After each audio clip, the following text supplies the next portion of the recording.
ఆఫ్ఘనిస్తాన్కి చెందినటువంటి వ్యవసాయ మంత్రి మౌల్వి అత్తావుల్లా అయితే భారత్లో పర్యటిస్తున్నాడు. ఆయన పర్యటిస్తూ ఈ దేశం నా దేశంలాగే ఉంది, సొంత భూమి మీద పర్యటిస్తున్నట్లే ఉంది, మా సొంత దేశంలో పర్యటిస్తున్నట్లుంది. భారత్ అలాగే ఆఫ్ఘనిస్తాన్ యొక్క డిఎన్ఏ కూడా ఒక్కటే అన్న విధంగా ఆయన మాట్లాడుతున్నారు. డిఎన్ఏ గురించి మాట్లాడితే అఖండ భారత్లో అంతా మనదే, ఇరాన్ నుంచి ఇక్కడ వరకు కూడా. మొన్న మనము పాకిస్తాన్ బంగ్లాదేశ్ వాళ్ళు విడిపోయాయి. అంతకుముందు ఆఫ్ఘనిస్తాన్ మనకి కలిసే ఉండేవాళ్ళం.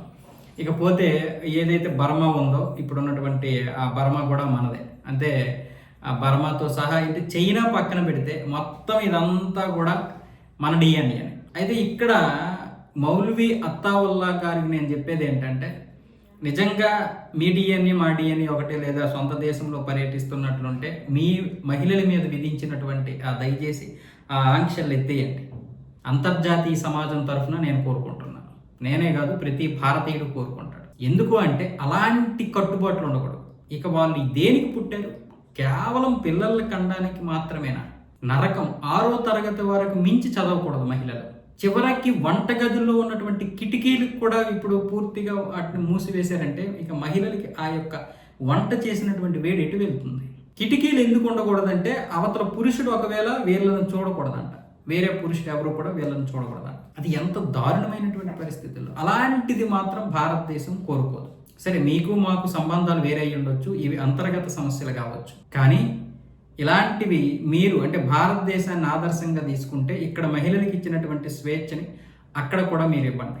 అలాగనే మీ కట్టుబాట్లు ఏమీ మీరు దీన్ని చేయడం లేదు, వదిలేయండి పూర్తిగా అని చెప్పడం లేదు. కానీ ఒక మహిళ అయినా సరే, ఒక మనిషి అయినా సరే బ్రతకడానికి వీలు లేకుండా కేవలం ఊపిరి తీసుకోవడం మాత్రమే కాదు కదా బ్రతుకంటే. అంత దారుణమైనటువంటి పరిస్థితులు ఏ మహిళకి ఉండకూడదు.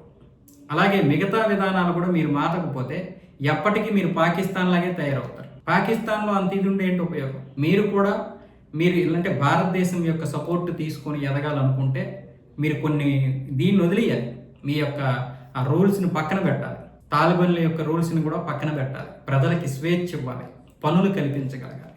అప్పుడే మీరు మేము ఒకటిగా అవుతాం. కానీ అలాగని ఇప్పుడు భారతదేశం ఆఫ్ఘనిస్తాన్కి స్నేహ సంబంధమైనటువంటి మిత్ర దేశమే కానీ పాకిస్తాన్ లాంటి దేశాన్ని ఎదుర్కోవడానికి మనం ఎప్పటి నుంచో ఆఫ్ఘనిస్తాన్ని మిత్ర దేశంగా ఉన్నాం. పాకిస్తాన్ లాంటి దేశాన్ని ఎదుర్కోవడానికి మాత్రమే కాదు, అంటే స్నేహంగా ఉండాలనే ఉద్దేశంతో మనం ఉన్నాం. కాకపోతే పాకిస్తాన్ ఎప్పటికీ కూడా మారదు కాబట్టి దాన్ని పక్కన పడేసాం. ఇప్పుడు బంగ్లాదేశ్ కూడా అలా తయారవుతుంది. కానీ పూర్తిగా మనం పాకిస్తాన్తో కూడా ఇప్పుడు మనం స్నేహం చేయడానికి సిద్ధంగానే ఉన్నాం. 2015లో లాహోర్లో పర్యటించారు మన మోదీ గారు.